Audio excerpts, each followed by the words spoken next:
ವಾಪಸ್ ಹಾಕಿದ್ದಾರೆ ಅಂತ. ನಾನು ಆಯಿತು ನಾವು ನೋಡ್ತೀವಿ ಅಂತ ಹೇಳಿ ನಾನು ಅವರಿಗೆ ಸಲಹೆ ಕೊಟ್ಟಿದ್ದೆ.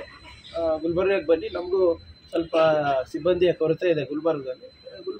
ಗುಲ್ಬರ್ಗದಲ್ಲಿ ಬಂದರೆ ನಾನೇ ಅನುಕೂಲ ಮಾಡಿಕೊಡ್ತೀನಿ ಅಂತ ಕೂಡ ಹೇಳಿದೆ. ಅವರು ಒಂದು 2 ದಿನ ಟೈಮ್ ಕೇಳಿದರು. 2 ದಿನ ಟೈಮ್ ಕೊಡಿ ಸರ್, ನಾನು ಮನೆಯವ್ರ ಹತ್ರ ಎಲ್ಲ ಮಾತನಾಡ್ತೀನಿ. ಯಾದಗಿರಿಗೆ ಈಗ ತಾನೇ ಶಿಫ್ಟ್ ಆಗಿದೆ, ಮತ್ತೆ ಗುಲ್ಬರ್ಗ ಬರಬೇಕು ಅಂದರೆ ಮಕ್ಕಳ ಸ್ಕೂಲಿಗೆ ಏನಾದರೂ ಅಡಚಣೆ ಆಗಲಾರ್ದಂಗೆ ನಾವು ಮಾಡ್ತೀವಿ ಅಂತ ಒಂದು 2 ದಿನ ಟೈಮ್ ಕೇಳಿದರು.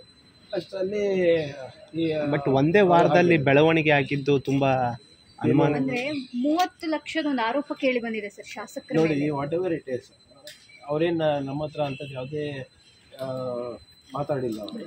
ಬಟ್ ಅಂಥದ್ದು ಏನಾದರೂ ಇದ್ರೆ ಈಗಾಗಲೇ ಅವ್ರು ಕಂಪ್ಲೇಂಟ್ ಕೊಟ್ಟಿದ್ದಾರೆ, ತನಿಖೆ ಆಗಲಿ. ನಾವೇನು ತನಿಖೆಯಿಂದ ಹಿಂದೆ ಜರಿತಾ ಇಲ್ಲ. ಏನೇ ಇದ್ರೂ ಕೂಡ ಇವಾಗ ನ್ಯಾಯ ಕೊಡಿಸೋದು ನಮ್ಮ ಜವಾಬ್ದಾರಿ ಇದೆ, ನಾವು ಮಾಡ್ತೀವಿ. ಇವಾಗ ಅವ್ರ ಪತ್ನಿಯ ಜೊತೆ ಮಾತಾಡಿದ್ದೀರಿ, ಏನು ಬೇಡಿಕೆ ಇಟ್ಟಿದ್ದಾರೆ ಸರ್? ಈಗ ಅವ್ರೇನು ಹೇಳ್ತಾ ಇರೋದು, ನಮಗೆ ಅವರು ಭಾಳ ಸ್ಟ್ರೆಸ್ನಲ್ಲಿದ್ದರು. ಅದಕ್ಕೋಸ್ಕರ, ಯಾಕಂದರೆ ಇನ್ನೂ 1 ವರ್ಷ ಅವ್ರದ್ದು ಟೆನ್ಯೂರ್ ಮುಗ್ದಿರಲಿಲ್ಲ. ಆದರೆ ಅದು ಟೆನ್ಯೂರ್ ಮುಗ್ಲಾದ ಕಾರಣ 3-4 ತಿಂಗಳು ಎಲೆಕ್ಷನ್ ಬಂದಿತ್ತು, ತಮಗೆಲ್ಲರೂ ಗೊತ್ತಿರೋದು. ಆವಾಗ ಸ್ಥಳೀಯರು ಇರ್ತಾರೆ ಅಂದ್ಬಿಟ್ಟು ಶಿಫ್ಟ್ ಆಗಿರ್ತಾರೆ ಅಷ್ಟೇ. ಅದನ್ನು ವಾಪಸ್ ಈಗ ಅವ್ರು ಹೋದಾಗ 1 ತಿಂಗಳಲ್ಲಿ ಮತ್ತೆ ಅಲ್ಲೇ ಸೆಂಟ್ ಪೊಲೀಸ್ ಸ್ಟೇಷನಲ್ಲಿ ಹಾಕೊಂಬೇಕು ಕೂಡ DIG ಅವ್ರು ಮಾಡಿದರು ಅಂತ ಹೇಳ್ತಾ ಇದ್ದಾರೆ. ಅವರು ಅಲ್ಲಿ ಕಲಬುರಗಿನಲ್ಲಿರ್ಬೋದು ಅಥವಾ ಯಾದಗಿರಿನಲ್ಲಿ ಎಕ್ಸಿಕ್ಯೂಟಿವ್ ಇದ್ದರೆ ಒಳ್ಳೇದಾಗುತ್ತೆ ಸರ್, ನಮ್ಗೆ ಅನುಭವ ಬರುತ್ತೆ ಅಂತ ಅವ್ರದ್ದು ಕೂಡ ಇರ್ತಾರೆ. ನನ್ನ ಹತ್ರ ಮಾತಾಡೋದು ಈಗವ್ರ ಪತ್ನಿಯವ್ರು ಹೇಳ್ತಾ ಇರೋದು ಸ್ವಲ್ಪ ಸ್ಟ್ರೆಸ್ನಲ್ಲಿದ್ರು ಅಂತ. ವಾಟ್ ಎವರ್ ಇಟ್ ಈಸ್, ನಾನು ಹೇಳ್ದಂಗೆ ಪೋಸ್ಟ್ ಮಾರ್ಟಮ್ ರಿಪೋರ್ಟ್ ಬರಲಿ, ಕಂಪ್ಲೇಂಟ್ ತೊಗೊಂಡಿದ್ದೀವಲ್ಲ. We are not denying complaint ಅನ್ನು ನಾವು ತಿರಸ್ಕಾರ ಮಾಡ್ತಾ ಇಲ್ಲ. ಕಂಪ್ಲೇಂಟನ್ನು ಆಗಲೇ ತೊಗೊಂಡಿದ್ದೀವಿ. FIR ಮಾಡಬೇಕು ಅಂತ ಅವ್ರು ಹೇಳ್ತಾ ಇದ್ದಾರೆ. ಇದ್ರ ಬಗ್ಗೆ ಆಗಲೇ ಗೃಹ ಸಚಿವರು, ಮುಖ್ಯಮಂತ್ರಿಗಳು ಮಾತನಾಡಿದ್ದಾರೆ.